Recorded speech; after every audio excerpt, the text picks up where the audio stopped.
A todos uma boa noite.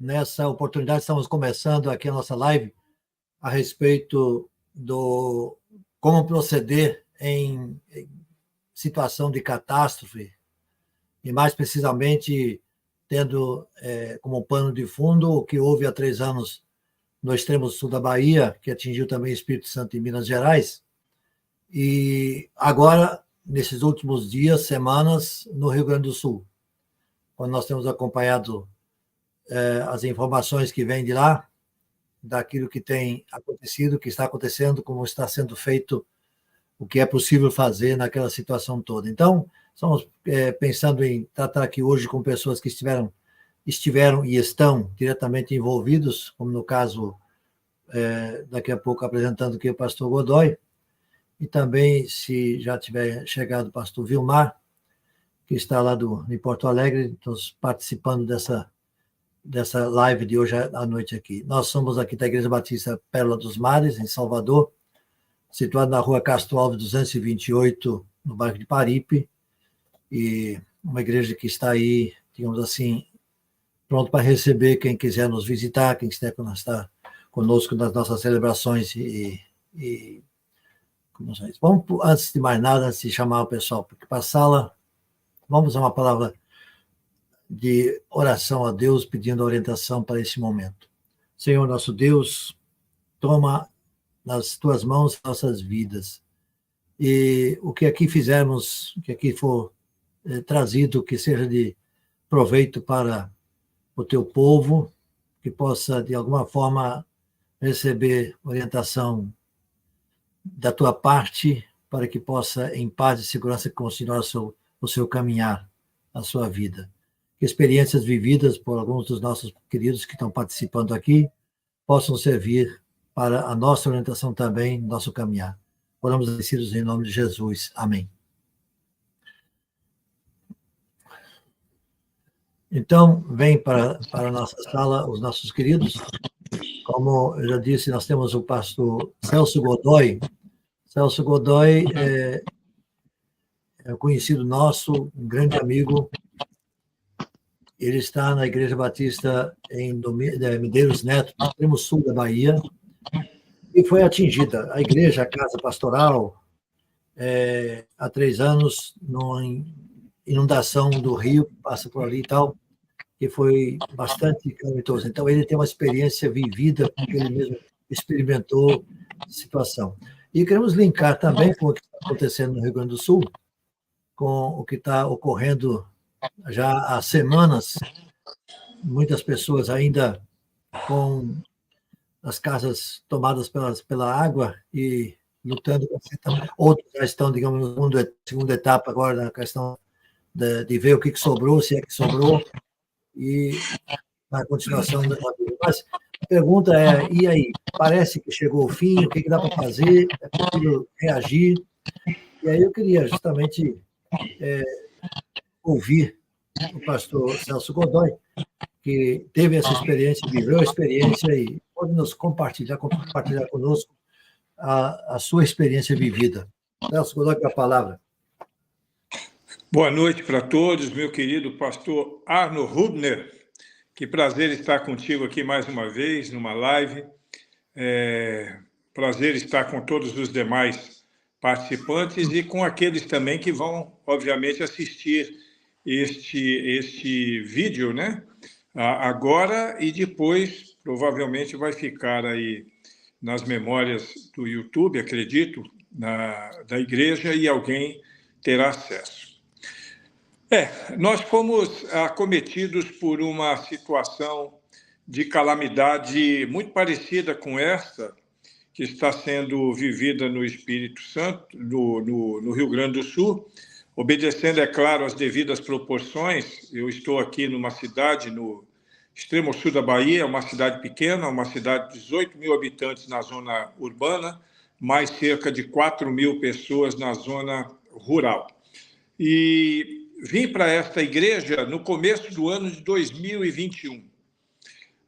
Desde a minha chegada foi muito complicada, né? Porque eu assumi em fevereiro de 21, em março nós começamos a ter o evento da Covid que culminou com o fechamento das igrejas, dentre as quais a nossa também. Nós seguimos todo esse protocolo de segurança da Covid e tivemos as igrejas fechadas.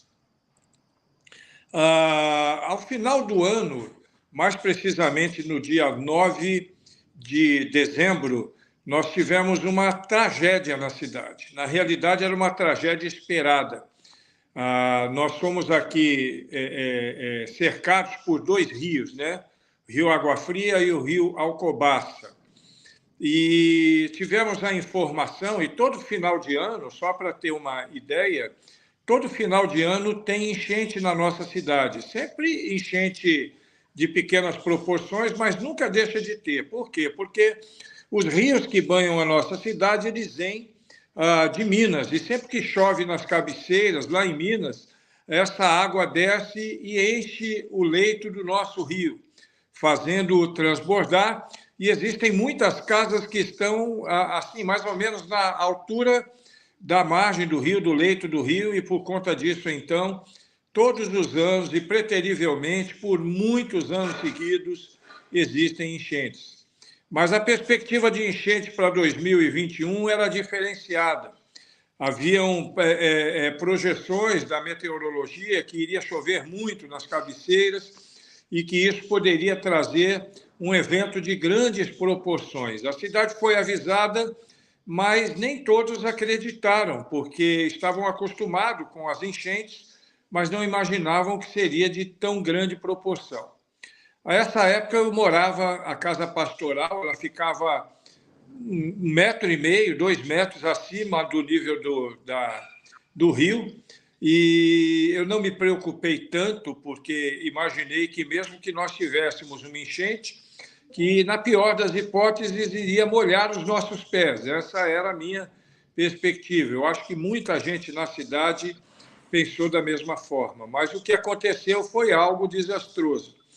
E uma calamidade sem precedentes. A água começou a chegar naquele dia, no dia 8 de dezembro de 2021, e ela começou a subir,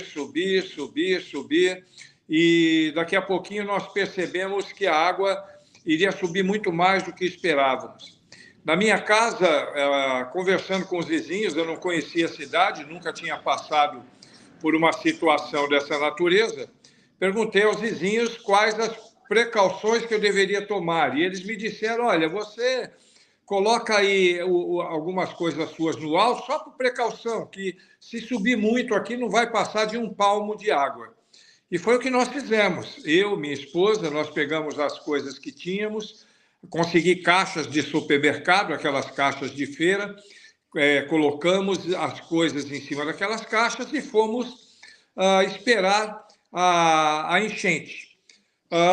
Isso era por volta de umas 4 horas, 4 e pouco da tarde, vimos a água subindo, e alguns irmãos da igreja chegaram de repente e nos tiraram da casa. Falaram, não, pastor, você não pode ficar, você tem que sair, a coisa parece que não vai ser tão boa assim, e acabaram me tirando, meio que a contragosto meu. Eu não imaginei que nós teríamos alguma coisa naquele nível, mas saímos. E eu fui para a casa de um irmão e as águas chegaram, e as águas foram subindo, e as águas foram subindo. No dia seguinte, pela manhã, tentei descer até minha casa, já não consegui mais. A cidade estava completamente alagada.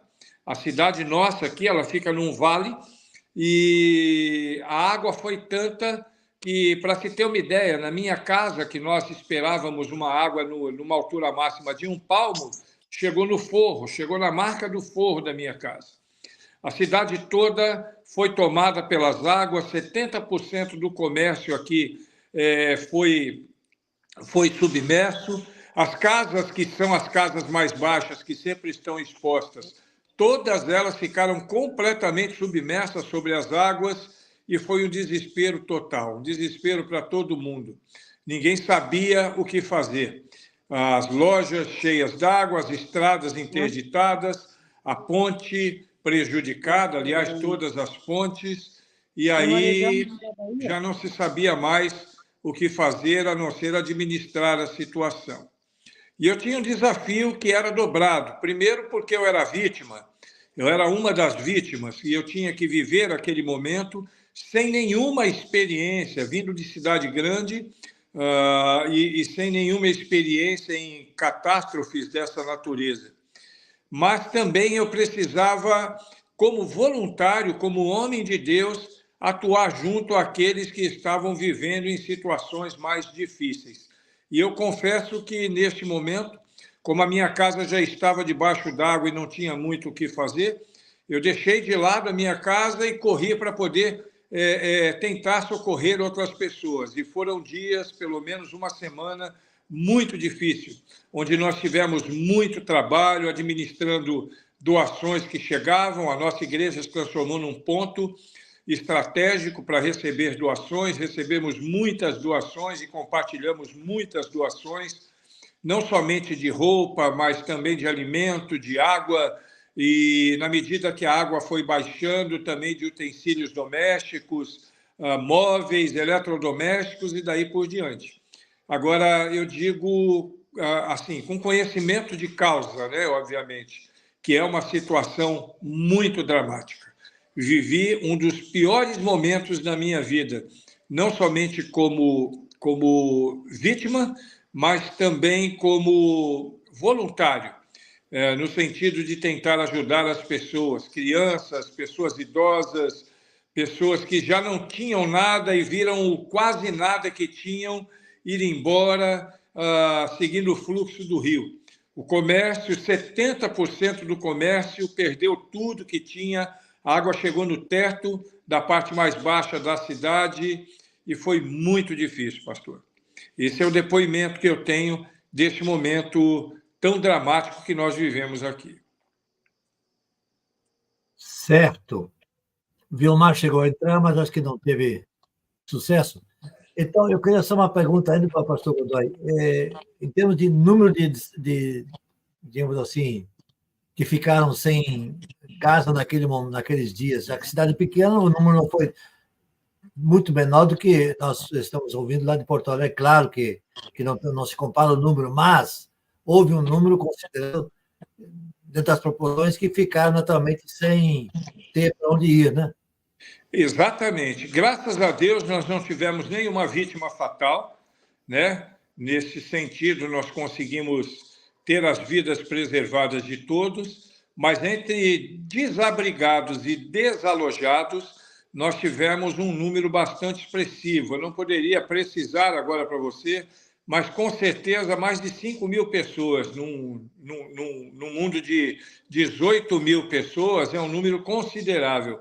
Mais de 5 mil pessoas ficaram na situação de desabrigo e desalojamento, sendo que a maioria dos desalojados acabaram sendo alojados em unidades escolares e igrejas na cidade, na casa de pessoas conhecidas. Muitas casas foram destruídas, muitas casas perderam absolutamente tudo, e foi uma situação muito difícil. Muito bom. Sim, é uma pergunta que o Jussara está fazendo aqui. O que se pode falar para essas pessoas numa situação dessa? Essa é uma experiência que o irmão tem, que seria interessante, talvez, para quem está vivendo a situação agora no Rio Grande do Sul, que está aí na condição de dar uma palavra para alguém. O que se fala para uma pessoa que está assim na situação? No caso, o irmão era uma dessas pessoas que foi atingida, mas não estava assim tão, digamos assim, desalojado, né? Olha, na realidade, desalojado eu não estava, porque eu fiquei na casa de um irmão da igreja, né? Mas, quer dizer, e nem desabrigado também, eu fiquei abrigado, obviamente, na casa desse irmão.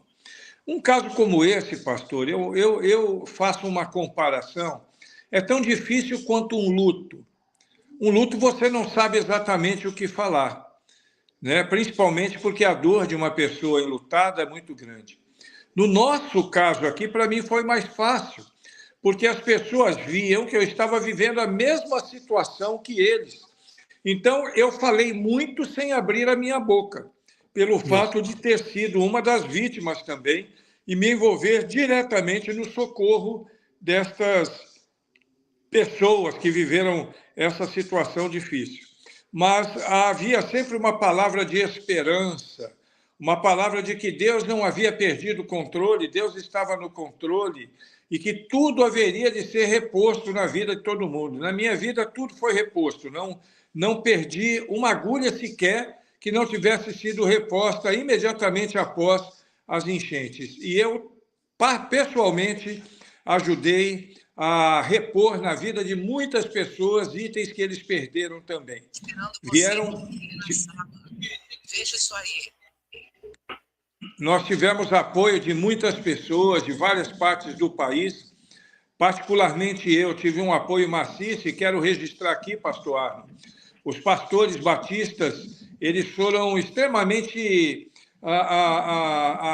assim, íntegros comigo, no sentido de me ajudar a repor tudo aquilo que eu perdi.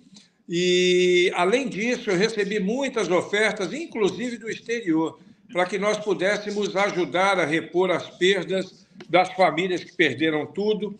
A nossa igreja, ela tem 2 pavimentos, o pavimento mais baixo, onde funcionavam as classes de novos membros e o espaço de relacionamento social, ele ficou todo submerso. Nós perdemos um trabalho que havíamos terminado de fazer naquele dia, um trabalho grande.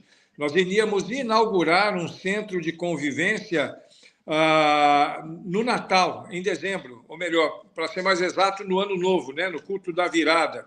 E no dia 9, então, nós percebemos que havíamos perdido grande parte daquilo que tínhamos construído. Mas nós conseguimos, através, inclusive, e acredito que principalmente por conta do nosso próprio testemunho pessoal, não somente eu, mas outros irmãos da igreja que também perderam muito, nós conseguimos mostrar para as pessoas que no momento de dificuldade, de uma dificuldade dessa natureza, a última coisa que você tem que fazer é se jogar, se lançar ao desespero. Você tem que sacudir a poeira e seguir adiante, sabendo que a Deus cabe todo o suporte e nós somos abençoados por Deus e, através de Deus, por outras pessoas que nos permitiram reconstruir nossa vida. Hoje, a cidade toda está reconstruída, com exceção daqueles irmãos que moram na parte mais baixa, que eu citei, que todo final de ano eles vivem a mesma situação. Daquele ano para cá, eles já passaram por mais 3 enchentes e já sabem que este ano, a não ser que Deus queira de outra forma, passarão por mais uma, e enquanto eles permanecerem naquele lugar, eles viverão essa situação. Nós estamos trabalhando aqui, lutando juntamente com a prefeitura, na criação de um bairro novo, num lugar mais alto. As casas já estão construídas, mas a grande dificuldade é que boa parte das pessoas que moram na beira do rio, que são as vítimas anuais das enchentes, não querem sair porque do rio eles tiram a sua sobrevivência, né? São pescadores, são pessoas que vivem de areia, que pegam no leito do rio, pessoas que vivem no abate de animais caseiros e que lidam com aqueles animais na beira do rio, e eles não querem sair dali. Mas nós estamos articulando, inclusive a igreja, de maneira intensa, para termos um local lá em cima que possa gerar emprego e renda e trazê-los para o lugar de mais segurança, a fim de que não vivam ou deixem de viver aquilo que vivem todos os anos. Numa proporção bem menor do que essa, eu vivi essa experiência em Jaguaquara. Em Jaguaquara, nós tivemos uma experiência muito semelhante, só que o rio não tem comparação com esses rios daí do extremo sul. Mas a mesma situação, o pessoal não quer sair da beira do rio. A prefeitura providenciou um loteamento em outro lugar, levou esse pessoal para lá, daqui a pouco estão todo mundo de volta na beira do rio. Não... Pois é, dessa vez a prefeitura, até seguindo uma sugestão minha, ela só vai entregar as casas que estão construídas na medida em que a pessoa assinar um termo autorizando a demolição da casa antiga dela. Então, essas pessoas sairão da casa da beira do rio, terão as casas da beira do rio demolidas para poderem, então, subirem e assumirem seu local lá em cima. E no lugar em que essas casas na beira do rio estão hoje, pretende-se criar um espaço de convivência que tenha menor prejuízo nos finais de ano, quando as enchentes chegam. Se alguém estiver lá, basta sair do lugar e está tudo certo, né? Exatamente. E não Agora, precisa veja bem, levar nada. existe um ditado que diz assim: contra fatos não há argumentos. E aqui é uma situação que quem tem uma experiência dessa pode falar. E por isso que eu queria fazer questão de que o irmão estivesse nessa nossa live hoje, porque o irmão viveu essa situação lá e experimentou e passou. Então, isso é muito importante, termos essa palavra, porque falar teoricamente é uma coisa, mas falar de ter experiência é outra. E é uma coisa incrível, pastor. A coisa é tão dramática que esse pessoal, e aí eu me refiro de novo a esses que moram na beira do rio, todos os anos eles fazem uma logística tremenda. Você não imagina a logística que eles fazem para tirar as coisas de dentro de casa e levarem para os pátios das escolas onde eles ficam abrigados. Todos os anos a mesma coisa. A prefeitura cede os carros, cede os caminhões, alguns deles conseguem outros com amigos, e aí então eles pegam todo esse material, levam para a escola, e depois que a água baixa, eles fazem uma higienização na medida do possível, porque uma casa que fica submersa, uma higienização dela não é tão simples. Imagine uma casa que fica submersa todo ano, né? Então, uma umidade terrível, mas eles trazem tudo de volta e entram novamente e esperam até o próximo ano para poder fazer o processo de novo. É terrível. Saudamos o pastor Vilmar, que acabou de chegar. Seja muito bem-vindo. Nós já tivemos a oportunidade de conversar um pouco com o pastor Godoy. Bom, o pastor Vilmar, ele tem alguma dificuldade, creio que, de comunicação lá,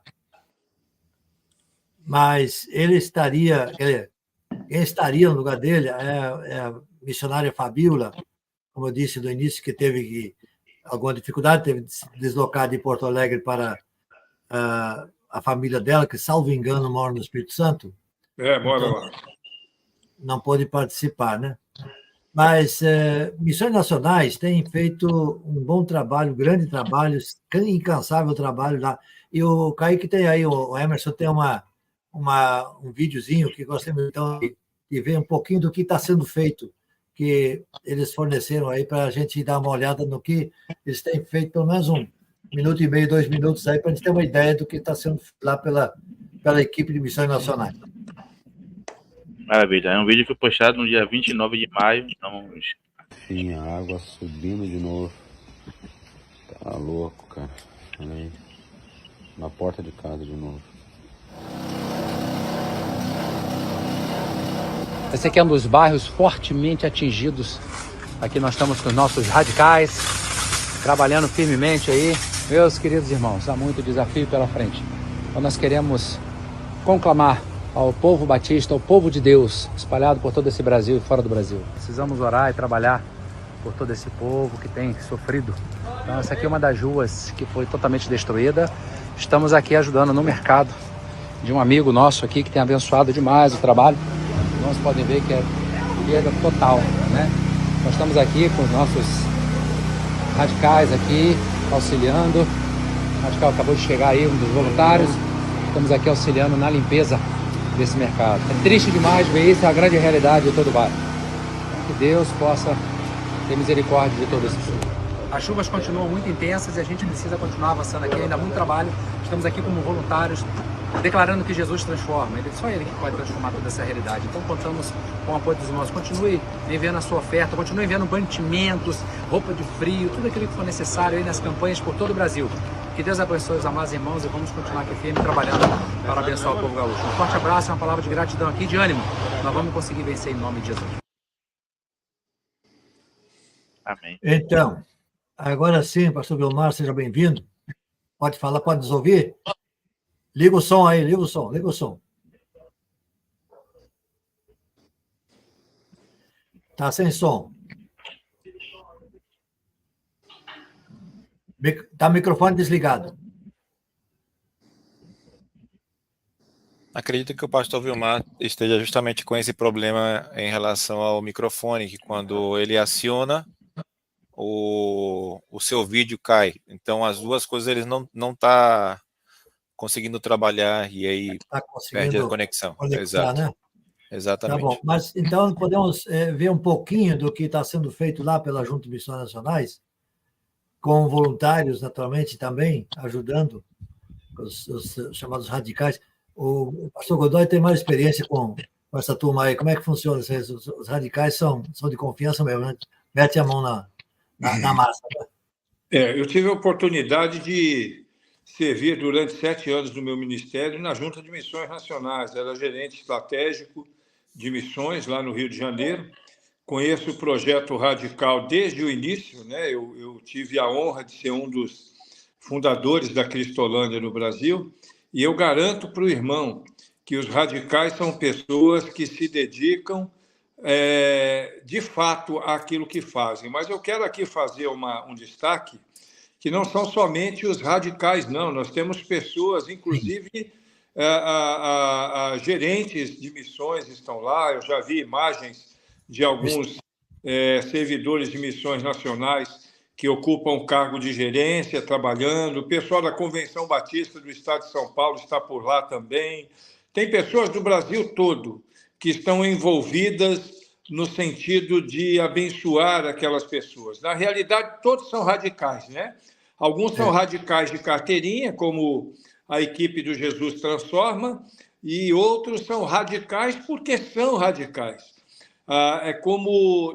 É aquilo que Deus espera de cada um de nós, que nós estejamos servindo a Ele em amor, principalmente pelo próximo. Tem muita gente que diz que ama a Deus, mas não ama o próximo.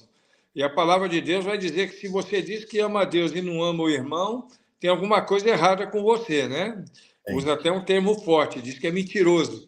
E a gente sabe que é exatamente isso. Mas aí já fica até a minha palavra aí, no sentido de que Missões Nacionais é, de fato, uma organização que se envolve em qualquer tipo de situação. Ela se envolveu com os dependentes químicos na época da Cristolândia e se envolve até hoje. São mais de 3 dezenas de unidades espalhadas pelo Brasil. Se envolveu com pessoas que vinham de outros países em situação difíceis, quando eles chegaram no Brasil como refugiados. Junta de Missões Nacionais estava lá.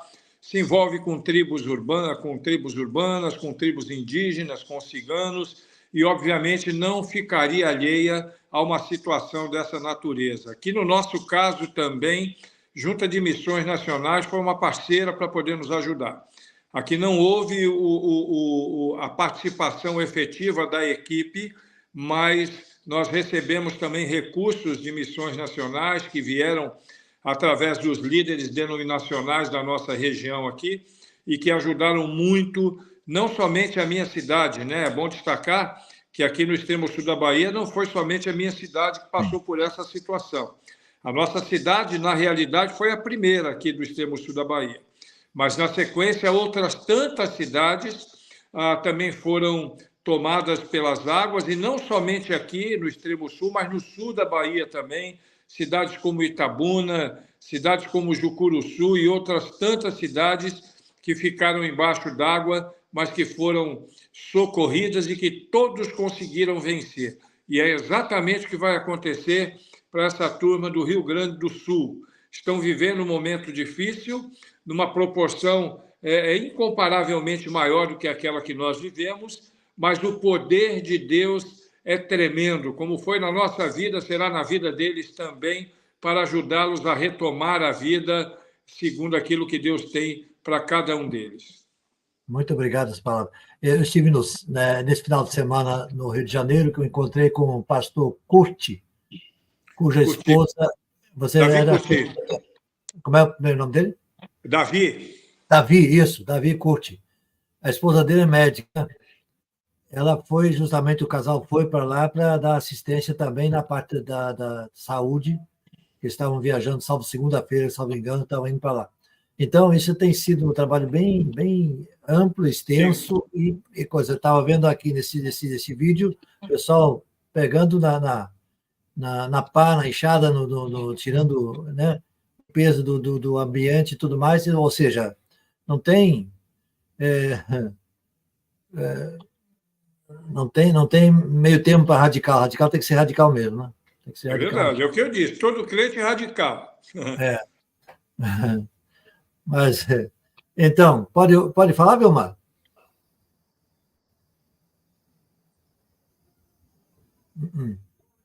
Não sai. Ok, deve ter algum probleminha aí. Ficamos para uma outra oportunidade. Então, alguém da plateia tem pergunta aí, pastor Celso?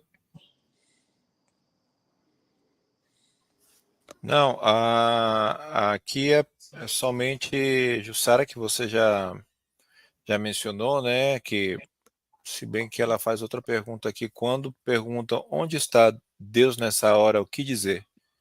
Acredito eu isso é que uma coisa pastor... que eu estava querendo justamente. Como é que fica essa questão, o questionamento? Por que Deus deixa acontecer tais coisas?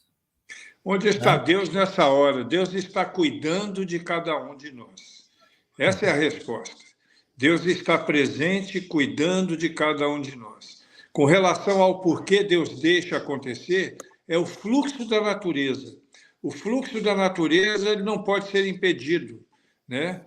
Deus tem poder para fazer isso? Tem. A gente conhece exemplos bíblicos de situações como Jesus acalmando uma tempestade e outras tantas situações na Bíblia que a gente vê. Mas aí dentro de propósitos específicos da parte de Deus. Quando me perguntam onde Deus está, eu sempre digo, ele está atuando em seu favor nesse momento. Com relação a essa questão do porquê Deus permite, aí eu digo, olha, tem coisas que nós não conseguimos explicar agora, mas uma coisa eu tenho certeza, Deus está no controle, Deus está no comando. Aí é uma questão, pastor e Jussara, que a gente não consegue, não existe uma resposta humana que seja suficiente para poder sanar essa dúvida de ninguém, não existe uma resposta humana. Os planos de Deus são maiores do que os nossos, a visão de Deus é diferente da nossa. O que nós precisamos fazer é viver na fé de que Deus está presente, que Deus está no controle e que todas as coisas cooperam para o bem daqueles que amam a Deus. Mesmo que eu não consiga explicar o porquê, Deus está no controle. Eu gostaria de um pensamento meu a respeito dessa situação. Por exemplo, por que as enchentes são maiores do que deveriam ser? Bom, uma das razões é porque o assolamento dos rios, toda essa situação que está sendo feita de uma forma irresponsável. Por que está sendo feito de forma irresponsável? Aí entrou a questão do pecado na vida do homem, né? Deus criou o homem como um boneco, não um robô, mas para se relacionar com o ser humano. Mas entrou o pecado na história. E aí que a coisa degringolou, né? Não fosse isso, certamente, muita coisa do que está acontecendo na natureza de hoje, ao mundo, pelo mundo afora, não estaria acontecendo dessa maneira. Porque o inimigo, naturalmente, vai insuflando o coração do ser humano para fazer as coisas mal feitas e para prejudicar, não para amparar ou para ser, digamos assim, servir de algo de positivo para o ser humano em geral, para a humanidade. Então, eu creio que uma das razões fortes é a questão do pecado na vida do homem, que Deus, o homem com outro propósito, de ter comunhão direta com ele, não criou uma criatura que ele fosse, digamos, manobrar para cá e para lá, mas que tivesse livre escolha. Então, eu entendo assim. Então, por causa da influência do mal na vida do ser humano, essa vida do ser humano não é mais, digamos assim, de acordo com seria o plano de Deus no princípio, antes da queda. Se tivesse acontecido essa situação da queda do ser humano, muita coisa que nós vemos hoje não seria como é. Não sei se eu estou falando alguma coisa que vai de encontro ao pensamento de vocês ou não, mas estamos aqui para conversar sobre o assunto. A única coisa que eu colocaria aí, pastor, é que eventos da natureza, claro que muito tem a ver com aquilo que o homem fez ou deixou de fazer, na sua irresponsabilidade, na sua ganância, mas existem eventos da natureza que o homem não tem controle e que podem acontecer, né? E que, infelizmente, nós temos que conviver com isso. Nós vivemos num plano, neste mundo, nós estamos sujeitos a todo tipo de coisa que possa acontecer. Nós podemos, por exemplo, ser vitimados pela queda de um cometa em cima de nós, ou alguma coisa dessa natureza, e aí nós não vamos ter nenhuma responsabilidade. Mas são eventos da natureza. Agora, o homem provoca algumas coisas. Hoje nós temos algumas guerras, né, acontecendo no mundo, pelo menos 2 se destacam, e a responsabilidade é dos homens, não é de Deus, não é Deus que está... Né? Alguém pode dizer, onde é que está Deus que não vê essas pessoas que estão morrendo nessas guerras inocentes? A responsabilidade é dos homens. São os homens que provocam as guerras, são os homens que fazem esse tipo de coisa. Agora, existem eventos da natureza que estão alheios à nossa vontade. E quanto a estes, um dia, quando nós chegarmos no céu, nós vamos saber tudo isso. Se eu fosse espírita, eu ia dizer para você, pastor, se eu chegar primeiro, eu volto para te falar, mas como eu não sou, se eu chegar primeiro, não vou voltar. Ainda bem, né? eu espero, pode deixar. Eu queria interromper aí vocês, mas temos 2 pessoas que justamente estão no Rio Grande do Sul neste momento, que são Nídia e Nilza, né? Que se bem Nídia eu sei que está em Camaquã, mas não sei se Nilza está próximo ou está em Santa Rosa, Santa Rosa, bem mais distante. Bem mais distante. Mas estávamos conversando com Nídia em bastidores, não sei se ela pode conversar um pouquinho com a gente e ter como essas impressões em relação ao que ela me falava, né, sobre, embora não tenha acontecido nada no setor onde ela mora, que é Camaquã, e que também existia notícia de que pudesse as águas cobrirem essa cidade também, por conta do rio, porém, ela vê como em a sensação de não poder fazer nada, né, para poder ajudar. Então, não sei se Nídia está me ouvindo, se pode falar um pouquinho.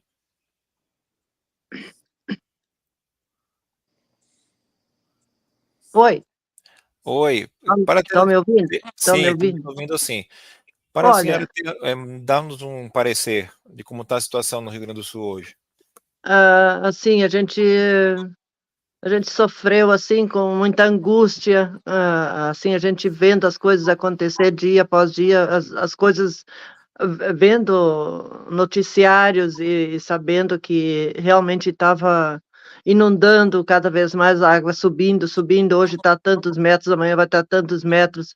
O Rio Guaíba, que é imenso, né, e estava transbordando e enchendo a cidade, Porto Alegre, mais da metade embaixo da água, então foi uma coisa muito assustadora, eu nunca tinha visto tal,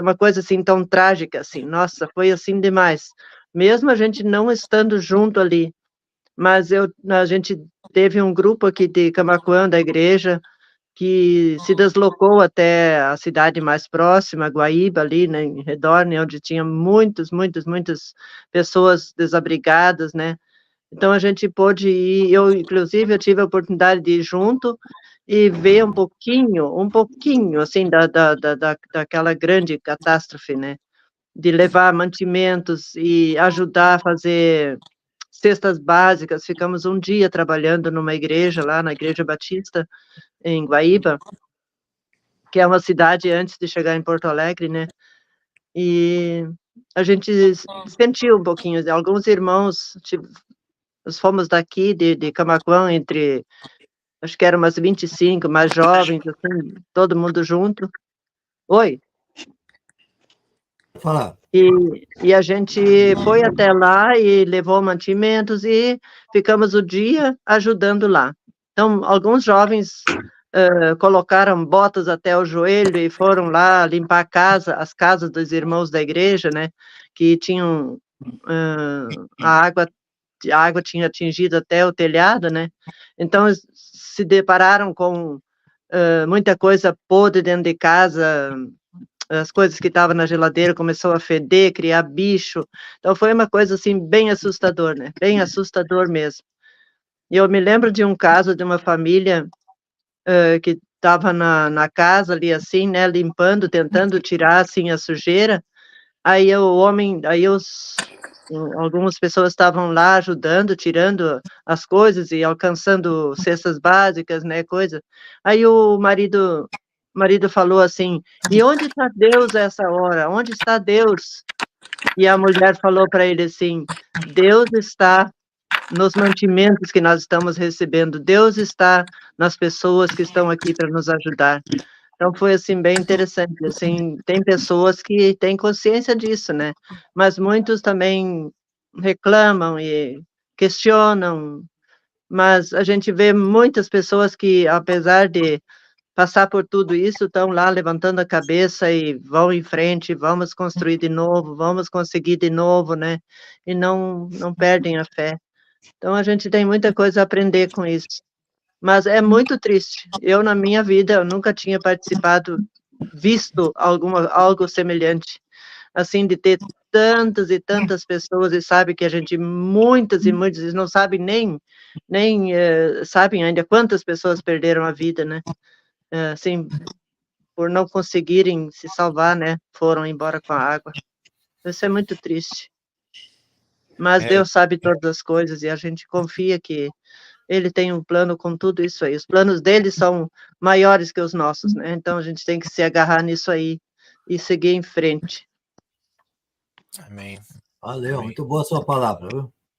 É uma experiência que você está vivendo também, embora a sua cidade não foi atingida diretamente, acho que assim, indiretamente, todo gaúcho foi atingido, né? Indiretamente. Sofre consequência dessa situação toda aí, né? Nilza, tem uma palavra, Nilza? A princípio, boa noite a todos. Boa noite. Um grande prazer e alegria ouvir essa palavra positiva, que Deus sempre está no mesmo lugar, Ele não muda de lugar. Isso faz parte da nossa fé, né? Nós aqui somos muito gratos que fomos atingidos em mínimas coisas só. Não deu, assim, nada para nós se lamentar.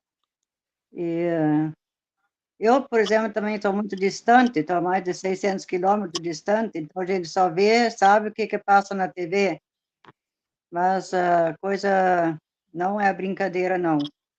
Eu acho, assim, que é um dedo de Deus mexendo nas pessoas que estão aqui no nosso estado, que a gente ficou sabendo no levantamento, que há muita coisa, influência do maligno aqui. Ele tem muito poder atuando sobre o nosso povo aqui. A gente sempre achava, assim, que a maioria dessas macumbarias e coisas como chamam nesses terrenos estava acontecendo lá para cima, mas pela estatística veio a saber que o nosso estado aqui é muito praticante dessas coisas. Então, quem pratica essas coisas não é de Deus, é o inimigo que está operando ali também. Então, eu creio isso que vai mexer com muitos corações, que vão rever a situação da vida que estavam levando até agora e vão fazer um outro propósito na vida deles. Porque Deus usa, às vezes, as coisas que nós achamos impossível, mas para Deus tudo é possível, né? Então, era uma pequena participação, mas tomara que o Vilmar possa falar agora. Eu também querendo escutar a palavra dele. Ele ligou o microfone agora.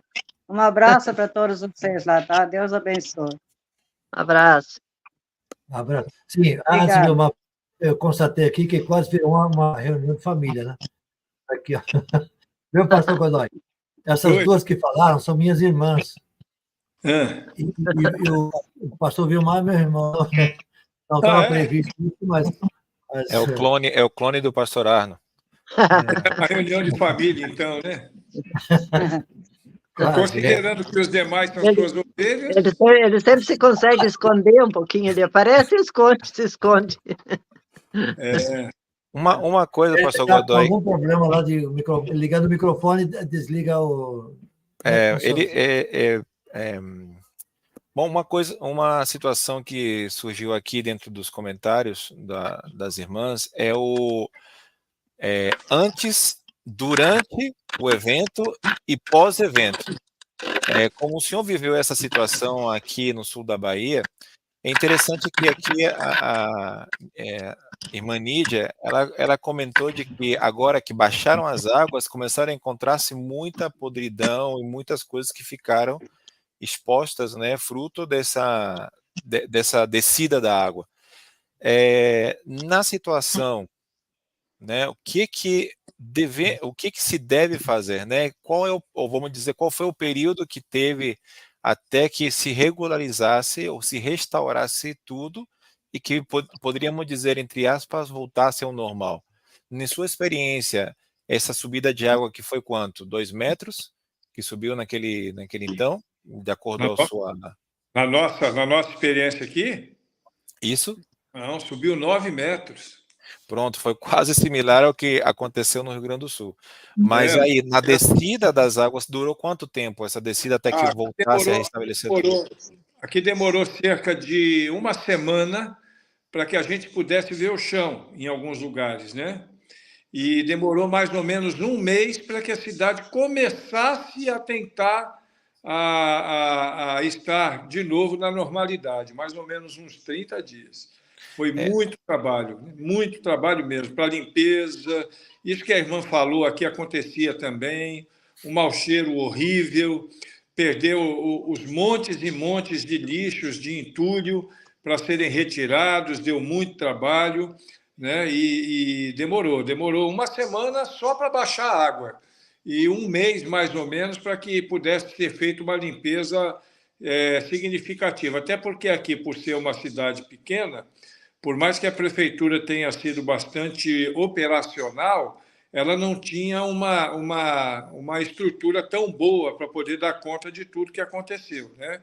Mas eu quero aqui destacar também o trabalho da prefeitura. Você viu o prefeito nos barcos, andando por entre as águas, buscando tirar pessoas. Como você viu aí no Rio Grande do Sul, aqui acontecia também, né? As pessoas tinham que andar de barco, tinham que andar de canoa, para poder, às vezes, sair dos lugares onde estavam. Mas demorou aí 1 mês para poder começar a voltar ao normal, né?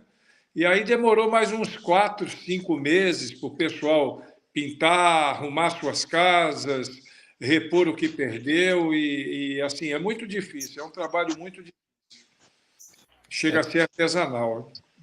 Sim, tomando a devida proporção de uma cidade pequena para uma cidade tão grande como Porto Alegre e arredores, é provável que a gente, digamos assim, 1 mês não voltemos ao normal como deveria ser, mas sim acreditamos de que esse processo dure pelo menos uns 6 meses. Eu acho que dura mais, meu irmão. Pelo que a gente tem visto, eu realmente acredito, que a restauração plena da cidade vai demorar anos. Eu acho que não vai ser uma coisa tão simples, não. Com 6 meses é possível que esteja tudo limpo, algumas coisas já voltem à normalidade, mas eu acho que para que a cidade volte a estar como era, vai demorar anos. Eu comparo o que está acontecendo no Rio Grande do Sul com o que está acontecendo, por exemplo, na Ucrânia, né? Ou lá na faixa de Gaza, uma destruição geral. E aquilo não vai ser construído de um dia para o outro, né? Isso vai demorar muito tempo para ser reconstruído. Mas, assim, eu acredito que para a cidade voltar a funcionar assim, legal, você tem ideia, mais ou menos uns 6 meses, você tem razão, mais ou menos uns 6 meses a 1 ano ela começa a estar bem, mas para ficar de fato como era antes, eu acho que aí demora no mínimo uns 2 anos, viu? Essa é a minha opinião, minha humilde opinião. Talvez eu esteja até falando besteira, mas é o que eu penso. Eu acho que não está, não. Eu acho que porque inclusive, tem algumas cidades que boa parte dela não vai ser reconstruída no mesmo lugar. Pois vai é. ser em outro lugar. Vai ser mudança de lugar, bairros inteiros em algumas cidades. Vocês estão falando da recuperação de Porto Alegre, se não me engano. Mas não é só Porto Alegre, tem muitas outras cidades que estão, algumas delas praticamente varridas do mapa. Né? Eu Então, tenho, eu tenho São aqui mais, na, são tenho mais de 300 municípios afetados, mais de 300 municípios que foram atingidos por essa enchente. Então, já alguns entendidos já falaram que isso vai levar de 3 a 4 anos para ser reconstruído. Não vai ser em meses, não. Então, eu não estou muito distante da realidade, não. Eu tenho um membro da minha igreja que é da Força Nacional. Ele já encarou muitas situações difíceis pelo país afora. Ele disse que nunca viu nada semelhante a isso. Ele mandou para mim umas imagens que ele tirou lá no Salgado Filho, no aeroporto, e eu fiquei impressionado com o que eu vi. Eu fiquei impressionado. E não são coisas que podem ser resolvidas de um dia para o outro. Para você ter uma ideia, no Salgado Filho, que é um local só, né, o aeroporto, a previsão de retomada de voos lá é para o final do ano, de setembro para frente. É verdade. É um local só. Imagine uma cidade inteira. Ou várias, como a irmã disse aí, 300 municípios. 300 municípios. Muita gente, muita coisa. Só a graça de Deus mesmo para nos dar forças É agora. verdade. E principalmente as pessoas. A minha irmã, eu tenho uma irmã que mora no Rio Grande do Sul também. E eu sei como é difícil. Graças a Deus, aonde a minha irmã está, ela está segura com relação às águas, o que nos deixa bem tranquilos, porque ela faz hemodiálise dia sim, dia não. Se ela estivesse no lugar daquele, ela corria o risco até de não poder se cuidar e até morrer em virtude deste problema que ela tem. Com certeza. É verdade. É verdade. Maravilha. Vamos lá, pastor Vilmar, vamos tentar. Liga, aperta o microfone. Não. Então, fala Emerson. Parece que o Vilmar só vai ser ouvinte mesmo, né? Ele tem que falar. Ouvinte assíduo. Precisa ter ouvintes para tantos falantes, né? Vai ter que utilizar outro sistema de comunicação. Ele vai ser o único ouvinte só. Não, vai ter que utilizar outro sistema de comunicação, Libras nesse caso, né? É. Não vai. Mas o pastor Vilmar, para que a gente possa entender a situação, ele mora numa cidade próxima de Porto Alegre. Eu estou entendendo errado. No caso Cachoeirinhas, né? Cachoeirinhas. E aí é bom que lamentavelmente não temos a comunicação direta com o pastor, mas eu não sei como foi a situação em Cachoeirinhas. Olha, primeiro que é uma cidade só, Cachoeirinha. Não são duas, não é Cachoeirinhas. Só tem uma cachoeira só. Não, eu conversei com o Vilmar hoje ao telefone. Então, a cidade, digamos assim, está mais ou menos cercada de água, mas a cidade mesmo não foi atingida. Né? Então, não teve assim... E bem próximo. Vocês têm vindo muito aí de Sarandi, né? Sarandi fica bem próximo. Gravataí fica bem próximo. Então, mas Cachoeirinha não. Só a cidade ficou, não está prejudicada porque ficou cercada de água, mas tem maiores consequências. Né? Pastor Godoy e Pastor Arno, e todos estão na mira, né? Eu tenho uma dúvida sobre essa questão de como as pessoas devem se sentir. Acredito que muitas pessoas devem estar achando que realmente é o fim, porque não é só essa enchente, essa tragédia no Rio Grande do Sul, é guerra, rumores de guerra e doenças de todos os tipos, a cada momento aparecendo novamente. Porém, também, por outro lado, vai ter aquela pessoa que é o meu caso, ver que essas coisas elas vêm acontecendo de forma contínua ao longo da história da humanidade, de guerras e tragédias e tudo isso. Aí fica o meu ponto. Fica a minha dúvida. Essas tragédias que vêm acontecendo cada vez com mais intensidade, elas seriam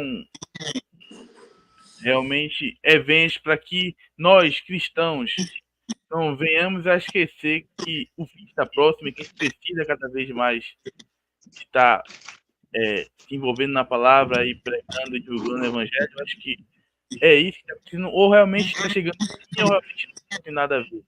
O que os senhores podem... Posso complementar essa pergunta em relação ao que a Bíblia diz sobre as dores de parto? Mateus 24, né? 24, 25. Eu penso o seguinte: guerras e rumores de guerra nós sempre tivemos. Atividades catastróficas nós sempre tivemos. E é óbvio que hoje em dia as coisas têm sido mais intensas, né? Mas, para você ter uma ideia, é porque nós estamos focados, por exemplo, em guerras, né? Nós estamos focados em duas agora, mas há anos, há décadas que nós temos no mundo pelo menos 30, 40 conflitos armados todos os dias, né? Então, várias partes do mundo está acontecendo as guerras, os efeitos catastróficos também, questão de terremoto, a questão das tempestades. Eu prefiro ficar com a Bíblia que diz o seguinte: primeiro que eu tenho que ficar atento. Eu tenho que ficar atento o tempo todo. Agora, a Bíblia também diz que o dia e a hora ninguém sabe, e ele virá quando menos se espera. Então, com toda certeza, vai ser no momento inesperado. A volta de Cristo vai acontecer no momento inesperado, né? É o que a Bíblia diz. Ela fala do princípio das dores, ela fala... tanto é que quando Jesus fala a respeito dos princípios das dores, ele diz lá, mas ainda não é o fim. Esse é o princípio, né? Então, nós estamos vivendo isso e o que nós precisamos fazer como cristãos é vigiar o tempo todo, sabendo que Jesus pode chegar agora. Pode ser que a gente nem encerre essa live. Pode ser que nós não tenhamos tempo de encerrar essa live. Agora, pode ser que eu morra velhinho também. Eu não sei, a gente não sabe. O que a gente tem que fazer é estar preparado todos os dias. Você tem que viver hoje como se Cristo fosse voltar hoje. Então, essa é a orientação para nós, né? Eu fico atento com as situações, mas, assim, eu não posso ter essa visão apocalíptica, né? Que muitas pessoas têm, e aí começam a fazer videozinho, começam a fazer um monte de coisa, marcando a data de Cristo, dizendo que Cristo vai voltar a semana que vem, vai voltar o mês que vem, que não passa desse ano, né? Como faziam os nossos irmãos mais antigos. Quem é do século passado, como eu, né? Alguns aí talvez não sejam, mas eu sou do século passado. E lá atrás, o pastor Arno, que é tão idoso quanto eu, vai se lembrar que a gente falava e a gente ouvia muito, né? 1000 passará, 2000 não chegará. Quantas pessoas ficaram hipnotizadas por essa fala, né? Quantas vezes seitas no século XIX, por exemplo, marcaram a volta de Cristo, né?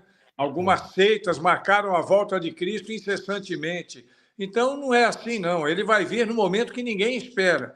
O importante é nós estarmos preparados durante todo o tempo, né? Os eventos vão continuar tendo. Esse não vai ser o último evento catastrófico no Brasil nem no mundo. Infelizmente, nós teremos outros. Essas guerras que estamos vivendo não serão as últimas. Tem gente falando aí que a Rússia vai desencadear a Terceira Guerra Mundial e aí um aperta um botão de um lado, outro aperta de outro e acaba o mundo todo. Não é bem assim que vai acontecer, né? Eu creio nisso. Mas, de qualquer maneira, precisamos viver hoje como se Jesus fosse voltar hoje ainda. Então, esteja sempre preparado. Concordo plenamente em número e grau com essa sua palavra. Agora, eu tenho uma interpretação assim, toda particular minha sobre algumas coisas. Por exemplo, a população mundial aumentou muito nos últimos tempos. E outra coisa, a comunicação hoje é muito veloz. Então, lá no passado, algumas coisas que foram acontecendo, sei lá onde, não chegava. A informação não chegava. Ou demorava muito para chegar. Hoje, praticamente, no mesmo tempo que dá o estrondo lá, a informação chegou aqui. E não chega antes, né? Então, a gente está assim nessa situação. Por isso, se houve muita coisa hoje em dia. Sempre me lembro de uma situação, lá quando eu ainda era muito menino ainda, nem sei que tempo foi isso, havia uma cheia no Rio Paraná. Rio Paraná, não, aquele da Cascata do Foz do Iguaçu, como é que é? O Rio Iguaçu, né? É Rio Iguaçu? Não, tem o Paraná que chega lá, né? Televisão, ainda não tinha televisão, era rádio. E a informação do rádio dizia que nunca houve uma seca tão grande. A seca estava muito grande, o Rio Iguaçu estava baixo, não sei o que e tal. Passado uma semana, alguém encontrou uma inscrição numa pedra lá no Rio, de um ano bem anterior, ou seja, já houve uma seca maior, que alguém escreveu na pedra lá, deixou o nome dele, o número dele escrito, marcado na pedra. Então, você acha que esse é o último? Em 41, a água chegou a um X altura em Porto Alegre. Dessa feita, foi acima disso. Ultrapassou aquela marca de 41, né? Levou 80 e poucos anos para isso. Bom, em 67, eu estava morando em Porto Alegre, numa rua que hoje, dessa vez, aliás, quando eu morava lá, a água chegou a entrar numa parte da rua, mas não chegou até o final. Na parte de cima da rua fica a igreja, que em 41 havia sido inundada. E agora foi inundada um pouco mais do que em 41, porque a enchente foi maior. A igreja que era a qual eu pertencia, que a Nilson pertenceu, que todo mundo aí pertenceu, nossa família pertenceu, a Igreja Batista Conde, em Porto Alegre. Então, são coisas assim que a gente pode mostrar. As informações que chegam muito rápido hoje, e a população mundial aumentou. Então, são detalhes que não pode deixar de levar em conta, porque isso é uma realidade. Mas a sua palavra eu assino embaixo.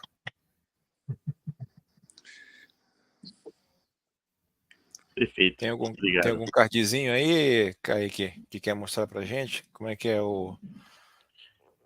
Nós já puxando pro final, como a gente passou aquele vídeo da Junta de Missões Nacionais, aqui eles estão divulgando nas redes sociais deles a questão sobre como ajudar, né? Que deve ajudar orando, claro, mas também mantimentos são bem-vindos, né? Então, tem aqui a chave Pix e a conta bancária para quem puder estar contribuindo, e fica o detalhe de colocar o valor em 1 centavo, no caso, se for R$50, botar 50,1 centavos para poder eles identificarem que é realmente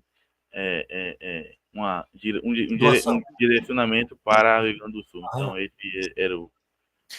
lembrando que essa conta irá para a Junta de Missões, e essa repassarão para as pessoas lá que estão precisando, né, comprar mantimentos, essas coisas.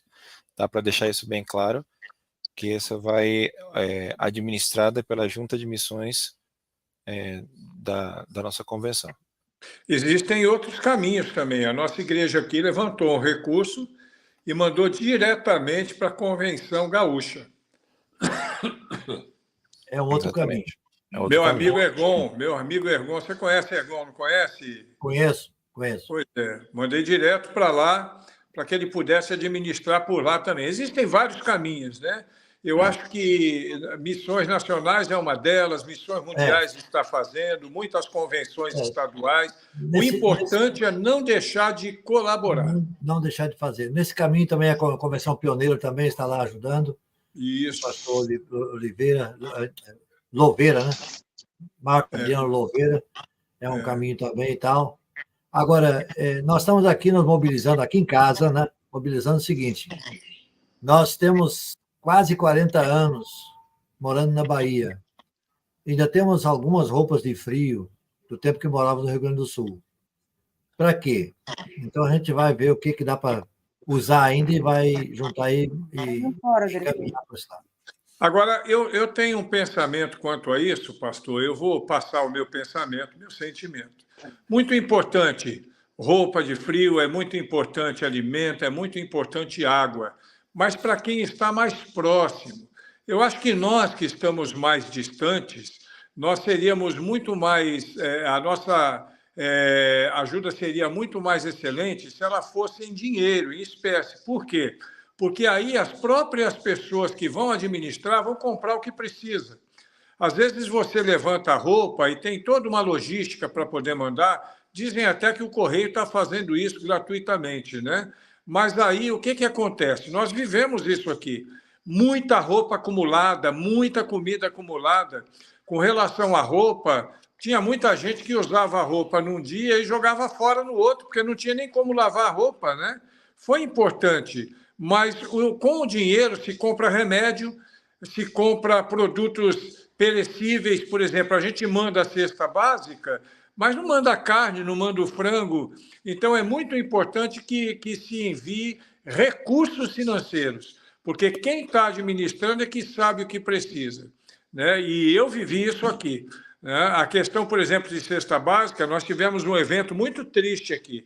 Cesta básica, roupa e eletrodomésticos, móveis, eletrônicos, essas coisas. Tinham pessoas que pegavam várias cestas básicas, acumulavam essas cestas básicas para poder vender na cidade vizinha. Nós vivemos isso aqui.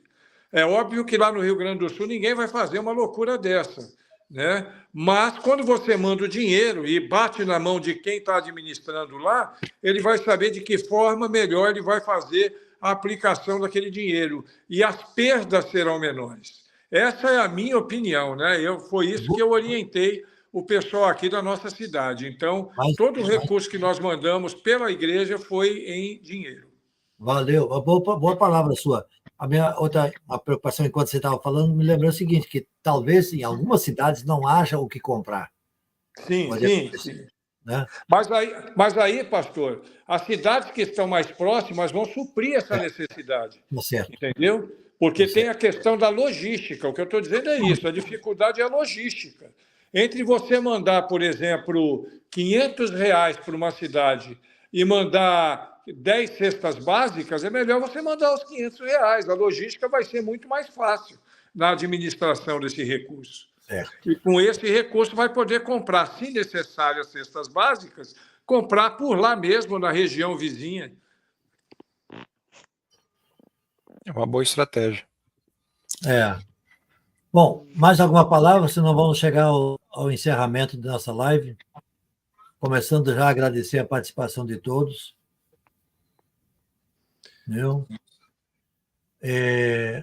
Eu queria que cada um talvez desse uma palavra final. Depois eu quero pedir que Nilza nos conduza em oração na conclusão desse trabalho aí.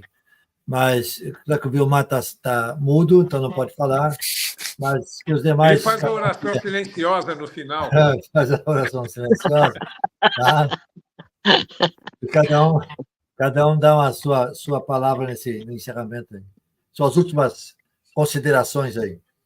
Se Deus quiser, as últimas nessa live, né, meu irmão? Nessa live. Sim, com certeza. E fazer outras considerações. Porque a gente vai tem que complementar isso aí. A gente vai querer uma live com o Vilmar falando. Com certeza.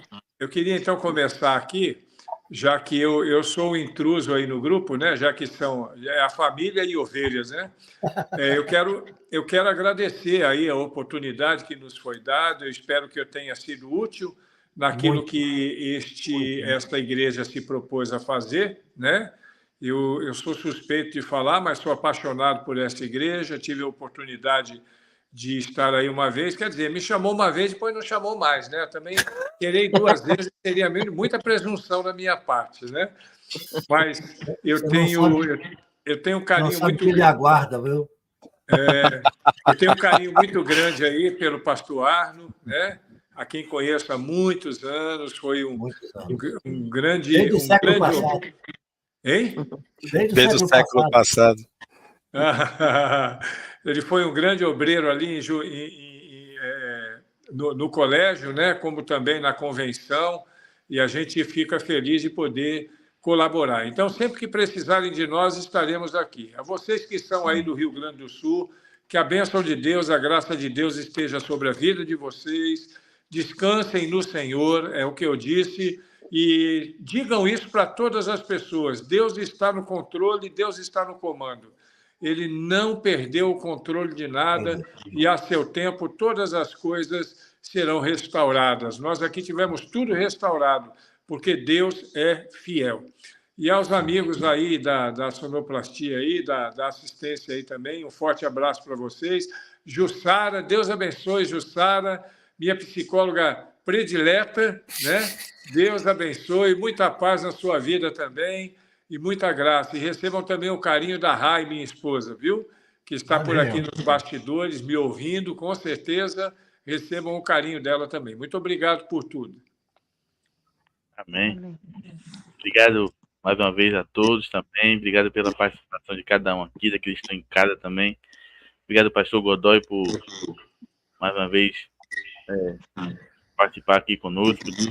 Aí teve uma vez presencial, mas também já teve mais 2 de forma online, nesse formato aqui. Então, é muito bom saber que ele está sempre disposto a nos ajudar com suas experiências e suas palavras. Aos irmãos do Rio Grande do Sul, que é um agradecimento enorme também, mesmo essa situação inteira aqui para participar conosco.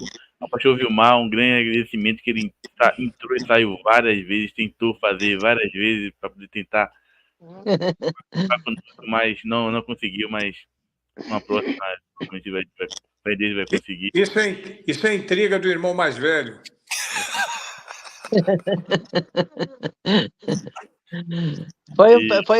Foi um prazer ouvir vocês e muito obrigada, pastor, pelas palavras, e a gente se sente bem confortada com tudo isso aí. A gente sabe que a gente tem que erguer a cabeça e ir em frente, não pode desanimar, e na medida do possível ajudar as pessoas que estão aí sofrendo, né, nessa tragédia toda.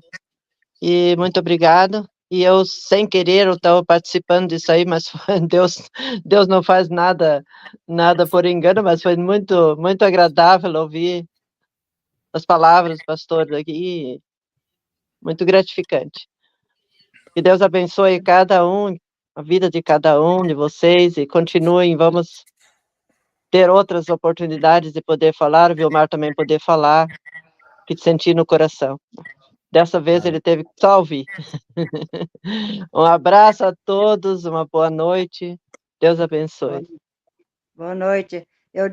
Eu falo igualmente tu, Nídia. Foi mais de curiosa que eu entrei para saber o que estão querendo falar, né? Queria saber se realmente estavam concordando que isso ia o fim, né? Ah, bom. Tu queria saber se era o fim. Mas foi muito, muito gratificante, viu? As palavras do pastor, principalmente, pela experiência que ele já passou, né? E como Deus controla e está no controle, né? Vamos ter uma palavra de oração, então. Senhor Deus e Pai, quero te agradecer por esse privilégio de poder participar dessa live, Senhor. Como antigamente nós não tínhamos essa possibilidade de nos ver e de nos ouvir, como tu tens conduzido, que nós podemos ter esse privilégio. Senhor, ajuda-nos, que possamos andar humildes diante de ti e reconhecer que tu és soberano em tudo, Senhor. Abençoa a todos que participaram ali. Dê-nos, Senhor, a graça e a misericórdia para entender um pouco mais dos teus planos, Senhor. Abençoa cada um. Isso te peço em teu nome, Senhor Jesus. Amém. Amém. Faltou o Fernando, né? Não se preocupe. Deus abençoe muito aí o Rio Grande do Sul. Que a paz de Cristo esteja com vocês. Vai dar tudo certo. Tá, eu quero agradecer em nome da igreja. Amém. Pérola dos Mares. Em nome da Igreja Pérola dos Mares, a participação de vocês, a doação de vocês, de dar esse tempo aí. Eu acho que não foi, claro que não foi em vão. E nós vamos colher os frutos disso e temos essa certeza no nosso coração, como o pastor Godoy falou. Deus não perdeu o controle, não. Amém. Firme no posto dele. E nós precisamos, como seus comandados, seguir a nossa caminhada. Deus abençoe. Amém. Valeu.